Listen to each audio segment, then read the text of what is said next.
من د معاهدې وکړي. طالب څه وکړله؟ طالب د عدم تشدد معاهده ونه کړه. طالب دوحې ته قطر ته لا نه وړو چې موږ نور ډزې نه کوو، موږ عدم تشدد کوو، موږ نور ډزې نه کوو، موږ ټوپک نور نه رالو. دې ته څه وایي؟ دې ته عدم تشدد نه وایي. عدم تشدد مطلب دا دی چې دا ټوپک کېغوستو. غواړم یو څو خبرې د حمزه اشنا ته یوه خبره خو دا چې تا ویلې چې دغه د عدم تشدد په اړه باندې د طالبانو مثال ته ورکړه. طالبانو عدم تشدد هغه وخت کې وکړه چې کله د مرمۍ ځواب یې په مرمۍ ورکړه. دا نو چې ورته مرمۍ په سینه خوړلې بعد دغه نه یې ورته وزر کړی چې زه راته څه نه وایم. دې ته چا چې پرې یرغل کړی و هغه یې ځان ته راوسته کېنوي، ورسره حساب کتاب کړی، بعد د هغه نه یې ورسره سیز فایر کړی.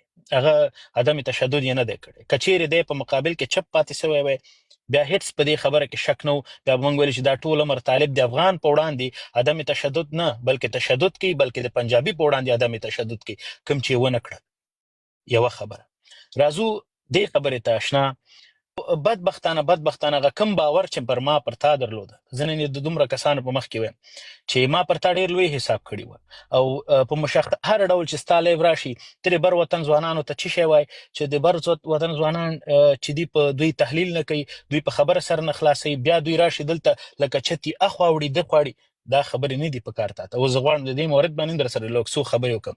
د چتي مثال چې ته کله ورکې، اول ته دا وګوره چې له نن یو نیم کال وړاندې ته پاکستانی وي، نن ته افغان یې، ته چتی سوې که زه چتی سوم. متوجه یو نیم کال وړاندې ما له پاکستان چې کوم تا ځان ته د پاکستانی ویلې، د پاکستان دفاع دې کوله، ما سره د بحثونه کړي دي، ما افغان کړلې، ما ته نن ته چتی وی. جالبه ده. خو خیر په هر صورت دویمې خبرې ته راځو. کله چې تا پر پروفایل باندې ما د دې ټولو کیسو سربیره ما در سره خبرې نه غوښتل چې په دې مسایلو در سره بحث وکړم یا زه تا چیلنج کړم. خو جالبه دا وه چې کله مې ستا پر پروفایل باندې د پاکستان بیرغ ولیده، د ته کتلی سې دا ستا یوټیوب چینل دی او د امریکا او د پاکستان بیرغ داسې غټ پې نصب کړي دي، پین کړي دي. یعنې چې کله چې ته د پاکستان بیرغ منې، یعنې د پاکستان هیواد منې، د پاکستان قانون منې، د پاکستان په قانون کې د ډیورنډ فرضي کرښه نه بلکې دا یو سرحد دی. یعنې مطلب دا چې ته د منظور پښتین او د پی ټي ایم د نورو غړو د قربانیو بیا د ګیلمن د هغه په وینو کې ځان رنګ کې او دا خبره وکړي چې زه خو والا افغان یم. له شک پرته ستا افغانیت طبیعي ده، زه تا نه د افغانیت نه شم اخیستلی ځکه ته د افغان په خاوره پیدا یې.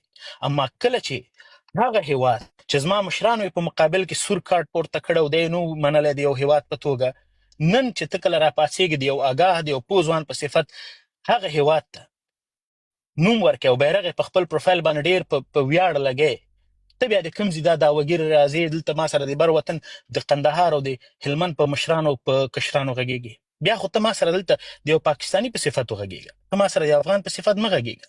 که ته ما سره غږېږې د افغان په صفت په هغه رقم وغږېږه کله چې ستا په پروفایل باندې د پاکستان جنډه نه دا دغه د پاکستان جنډې لاندې چې په زرګونه په لکونه افغانان شهیدان کړي دي، هغه که په لر کې دي او که په بر کې دي، دا د پاکستان آرمي کړې ده. اما تا ډېر په ویاړ باندې د همدغه بیرغ چې تا په خپل بایو کې لګولی د پاکستاني په دغه سینه باندې ټومبلی او پښتون او افغان ځوان یې پرې وژلی، د پښتون او د افغان میرمن یې پرې بېعزته کړې ده په دغه تورخم باندې او په همدغه کوز وطن کې. ته هغه په خپل پروفایل باندې لګی او بیا راځې دا خبره کوي چې زما بر وطن کې به دا مې خپل وطن دی او زه پکې غږېږم. دا حق بیا زه نه در کوم. زه چې کله غږېږم هم په بر غږېږم او هم په کوز غږېږم. په کوم حق غږېږم؟ ځکه چې دغه کوم جابر ته چې ته یې بیرغ په خپل پروفایل لګولی، ده ته زه د یو جابر او د یو ظالم په سترګه ګورم او د ما مشرانو دا هیواد د یو هیواد په سترګه نه وګڼلې او نه به لمسیان ومني. په دې هیله چې په دې خبرو باندې تا سر خلاصوي.